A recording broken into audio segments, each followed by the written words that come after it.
కాంగ్రెస్ సర్కారుపై కేటీఆర్ ఆగ్రహం వ్యక్తం చేశారు.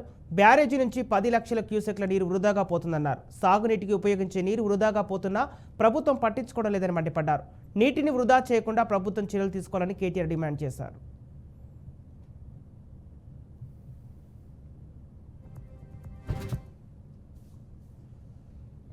తయారు చేసిన కాయిదాన్ని రాష్ట్ర ప్రభుత్వం ముఖం మీద పడించారు. వాళ్ళ రాష్ట్ర ప్రభుత్వం బాధ ఏంటి? ఎన్డీఎస్సీని శిఖండిలాగా ఎందుకు అడ్డం పెట్టుకుంటున్నది? ఒకటే కారణం, ఎందుకంటే మేము ఇన్ని రోజులు చేసిన ప్రచారం తప్పు అని చెప్పేందుకు బేసిజం అడ్డం వస్తున్నది, అహం అడ్డం వస్తున్నది, వాళ్ళకు ఈగో దెబ్బతింది. కాబట్టి ఈ రకంగా నన్న ఎన్డీఎస్సీ రిపోర్ట్ని ఒక డ్రామా. కానీ అధికారులు చెప్తా ఉంటారు పాపం, వాళ్ళు ఏమన్నారు మాత్రమంటే, సార్ మేము బయటకు వచ్చి కెమెరాల ముంగట మాట్లాడితే మా ఉద్యోగాలు ఉంది. వాస్తవం ఏంటంటే ఇది 10 లక్షల క్యూసెక్ కిందికి వేస్ట్ అవుతుంది. 40,000 క్యూసెక్ ఇంతే సార్లు పంపింగ్ స్టార్ట్ చేయొచ్చు. 40,000 అంటే ఎంత బ్రదర్? 10 లక్షలలో 0.4%, 0.4%, 4%.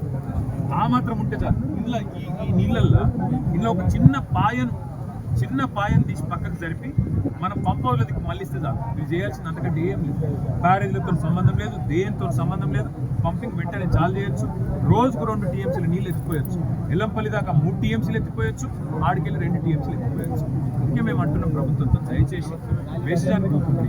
మీరు అంటున్నారు రావును ఎందుకు ఇప్పుడే స్టార్ట్ చేయాలి, డిసెంబర్ దాకా వరద రావచ్చు కదా అంటున్నారు. ఏమంటున్నది ఏంటంటే, ఎప్పుడన్నా ఎవడన్నా కామన్ సెన్స్ రోడ్ ఇళ్ళలో ఏం చేస్తారండి? నీళ్ళు వస్తాయి, మున్సిపాలిటీ నీళ్ళు, ఇంట్లో గ్రామ పంచాయతీ నీళ్ళు వస్తాయి. వచ్చినప్పుడు ఏం చేస్తాం? ఆ గంటల్నే మొత్తం ఇంట్లో ఉండే కుండలు, బిందెలు, డ్రమ్ములు అన్ని నింపి పెట్టుకుంటాం. దబ్బని ఎక్కువ నీళ్ళు వచ్చినాయి అనుకో, వస్తాం మళ్ళీ ఫ్రెష్గా